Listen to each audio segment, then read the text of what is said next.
Good morning, guys. It's Juniper here.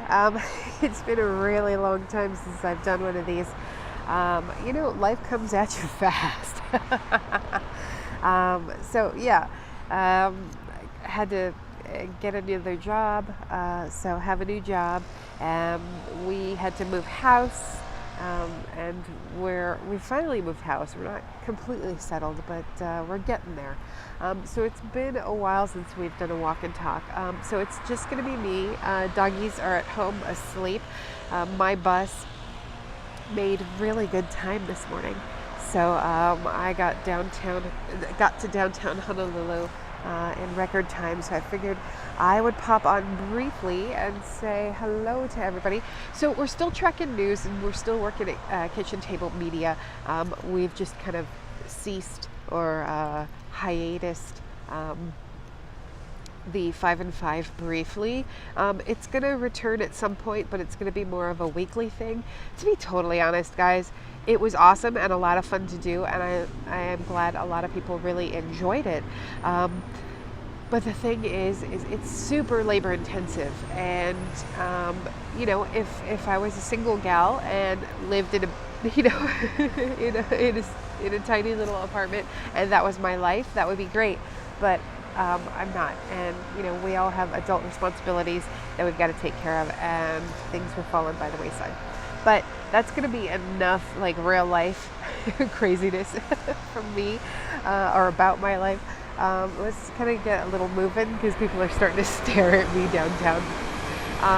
So the reason why I wanted to come on is I know everybody and their brother has been talking about the Khashoggi case and how it's really, a big deal, and how, the president, I've even gotten into scraps with friends on Facebook of how,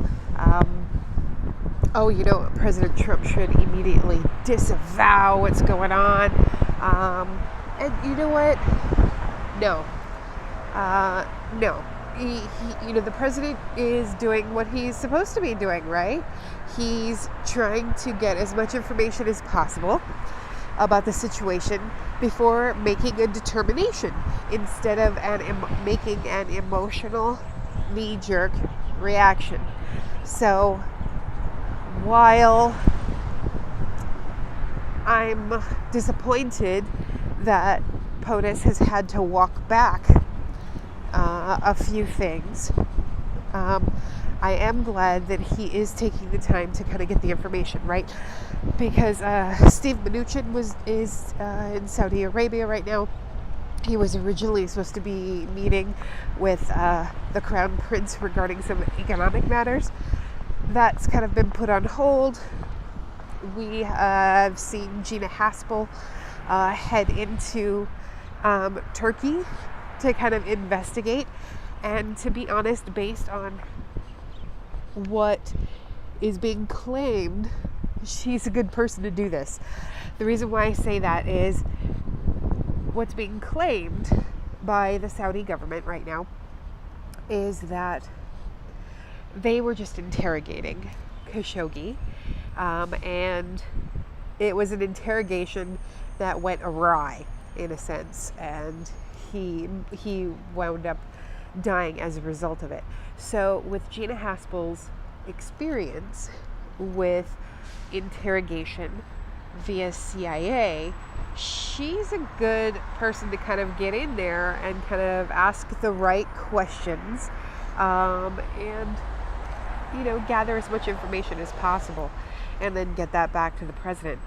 So here's the thing with Khashoggi that I don't see a lot of people talking about.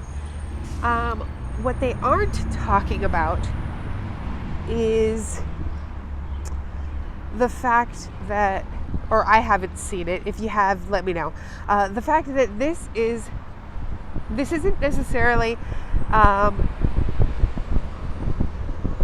me rephrase that, this is more of an issue about free speech, okay? So the reason why I say that is because Khashoggi was a political dissident, and commented frequently on the government of Saudi Arabia and a lot of other Arab countries as well. And,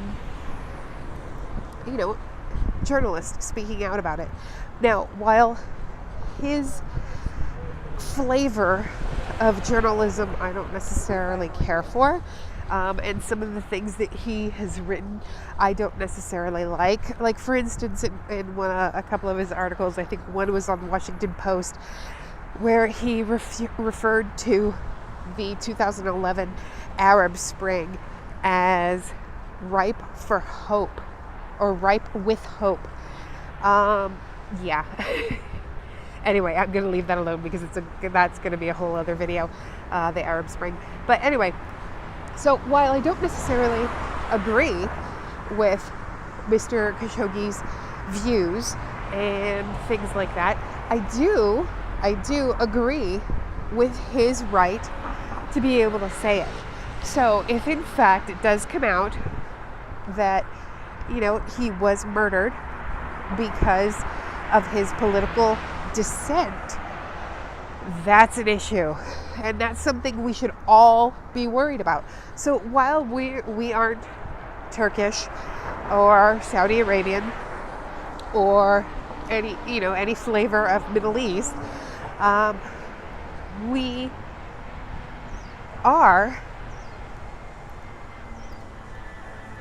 do hold the freedom of speech very dear to our hearts. And so what happens with this, guys, is what happened to Khashoggi is the extreme, right? That's the absolute extreme that could happen to a political dissident. But we've already encountered this in the Western world, right? We've seen Alex Jones get pushed off a platform and censored for being a political, not having the right political views on social media. We've also seen this happen to Tommy Robinson, right? Tommy was locked up for expressing his opinion and for reporting what he believes is a fact. And that's the core issue with this Khashoggi thing. It's not necessarily about, Saudi economic or social interests. It's about censorship, and it's an example of extreme censorship. And as Americans, we should be asking for a comprehensive investigation, if that's possible, or we should be letting our lawmakers know that, hey, this needs to be addressed, this needs to be investigated, because it will affect us all, right? While it happened in another country, and to be honest, when it first happened about 20 days ago, I thought, hey, I don't have a horse in the race, right? He's a foreign journalist. He is not an American, and so it happened on foreign soil. It didn't happen on American soil. So I felt that, okay, I shouldn't really comment about it. It will sort itself out. It was that kind of isolationist kind of mentality that, I know I personally sometimes kind of default to. But the more I thought about it, the more I realized the issue goes way beyond that. The issue goes way beyond the fact that it was a foreign journalist in a foreign country, right? So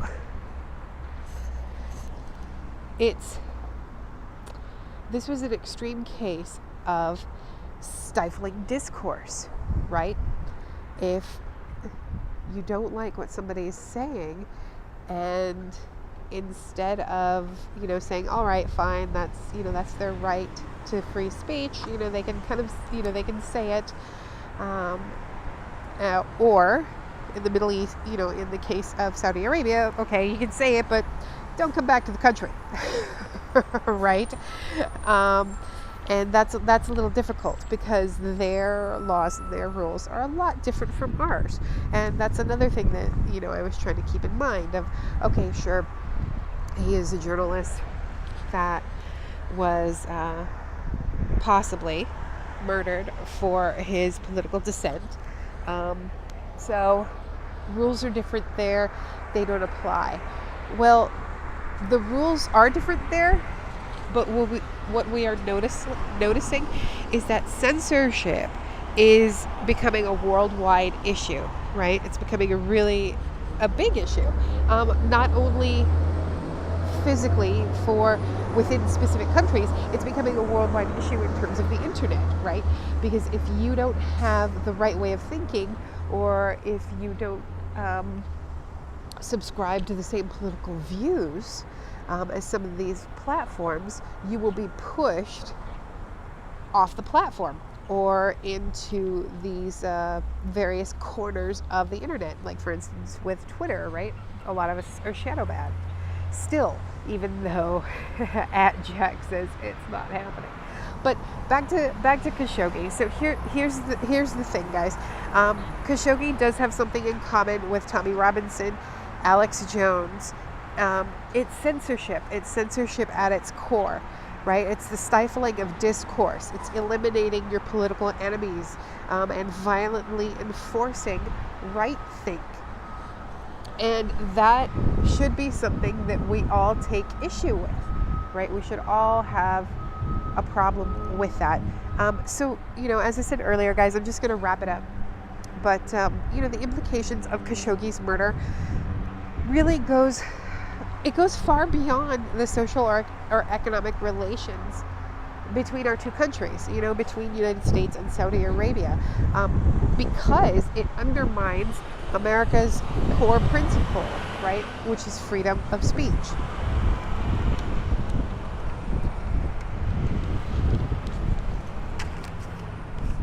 But anyway, guys, I just wanted to kind of leave you with that. And, do your own research too.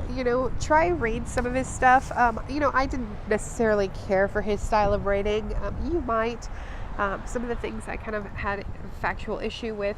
But, again, it doesn't matter what I think of what he wrote. He should be allowed to write it. People should be allowed to express their opinion and not be censured. And not be murdered, right? That's a biggie. You shouldn't be assassinated or terminated because of your political view. But anyway, guys, I hope you all have a great day. I know there's a lot of rambling, just trying to get back into the groove of this. Comment below, hit that like button if you did. Don't forget to subscribe. And if you have a topic that you'd like us to cover, go ahead and comment in the description. And take care. Hope you guys have a great day. It's actually shaping up to be a really pretty day. Look at that. Woohoo, Hawaii day. So the area that we're in is downtown Honolulu. Okay, have a great day, guys. Take care, and God bless.